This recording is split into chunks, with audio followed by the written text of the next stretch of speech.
I have a question. It's a dumb question. It's an obvious answer for it. But what is the goal when a studio says we want to make a movie? You would think the goal is okay, we want to make money, right? And how do we make money? We spend as little money as possible to make this movie. So therefore, when it comes out in theaters or whatever streaming service that it's on, people will watch it and then they get money, right? Now, keep that in mind when I read this, okay? F1 movie becomes the highest grossing original film of the year. That's the Brad Pitt racing movie. Looks great. I have not heard a single solitary bad thing about it. It's probably going to be a top Oscar contender coming up this year. However, highest grossing original film of the year. It says the film starring Brad Pitt has grossed $401 million. Wow, it's a big number, right? $401 million, like almost half a billion. That's a fantastic number, right? It goes on to say its budget is reported to be between 200 million and 300 million, with the most sources citing around 250 million plus significant marketing costs. I know you can't see me right now. I'm shaking my head. I'm baffled here because it's a racing movie.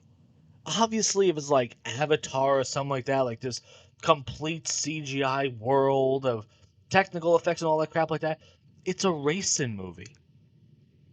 You don't really need that many special effects, right? How much money did Brad Pitt cost to get him in this movie? I don't know anyone else in the movie. And it's weird though, okay? It says plus significant marketing cost. I haven't seen a single trailer of this thing. I haven't seen this being remotely pushed on anything, any social media network whatsoever. Now that I'm talking about it, my phone's obviously hearing it, so I'm gonna get pushed ads. But I'm not seeing this on any streaming service, any ads whatsoever. Why is that? Why is it that like the movie Elio? They said that they spent so much money on it, and all the comments were like, "I've never even knew this movie existed." Same thing with F1. If it's not word of mouth is what's carrying this movie.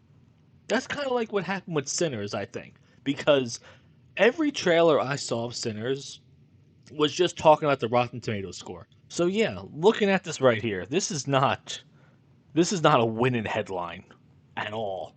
Becomes the highest grossing original film of the year. That's great. When you spend that much money to make a movie that just takes place in the real world and it's just about racing, like what's wrong with you? The last Mission Impossible movie made a lot of money. It lost a ton of money, lost hundreds of millions of dollars. Thunderbolts made a lot of money in the box office. It's kind of weird though. I saw this other picture today where it showed six Marvel movies. It says Quantumania, 476 million, Guardians of the Galaxy 3, 846 million, The Marvels, 200 million, Deadpool and Wolverine, 1.3 billion, Captain America 4, 414 million, and the Thunderbolts, $382 million. Two of the movies made a profit. Two out of the six movies. Imagine saying for a second, your movie made $476 million dollars and lost money. Your movie made $414 million dollars and lost money. 382, 200. Imagine for a second. Now we got F1. $400 million dollars this movie made. It ain't gonna make a profit. This is a disaster. And to my knowledge, this is an Apple Plus movie. I don't really understand why Apple Plus just thinks, okay, because we make cell phones, we therefore have an unlimited budget. And we could just waste hundreds of millions of dollars. Because wouldn't you want to make this movie for less money?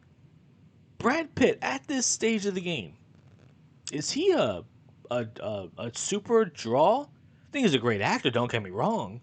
He's never in anything that I've ever hated. Never thought like, wow, he's really phoned in this one. Maybe Seven. towards the end of that movie. Maybe at that point in the movie, but overall, Brad Pitt's not a bad actor at all. His name still has weight to it. But if I can get this movie done without Brad Pitt, that's probably taken in, I don't know, maybe $100 million at this rate. Like, how much money are they paying this guy? Could I have done the movie without Brad Pitt? Is the question. Are stars still the leading thing that's making you want to see the movie? I don't think so. I don't think so at all. So again, if you could have made this movie for hundreds of millions of dollars less, wouldn't that have made more sense? As stupid as that sounds to say out loud, wouldn't you want to make this movie for less? But hell, it's an Apple Plus movie last I checked, so maybe they just have money to burn. Maybe they've made so much money on cell phones. Like, hey, it'd be really funny? Let's make a streaming site and spend hundreds of millions of dollars on movies and lose hundreds of millions of dollars on them. Like, wouldn't that be hysterical? That's what it looks like is happening right now. And I'm surprised this movie's still in theaters, though, because I think Napoleon was also an Apple Plus movie, and it was only in theaters for like a week or two before it came on the streaming. So if you're gonna pop these things on streaming pretty fast, it's like, why would I bother wasting money on a movie ticket when I could just watch it at home? So yeah, do you think this movie's gonna make a profit? Let me know what you guys think about that.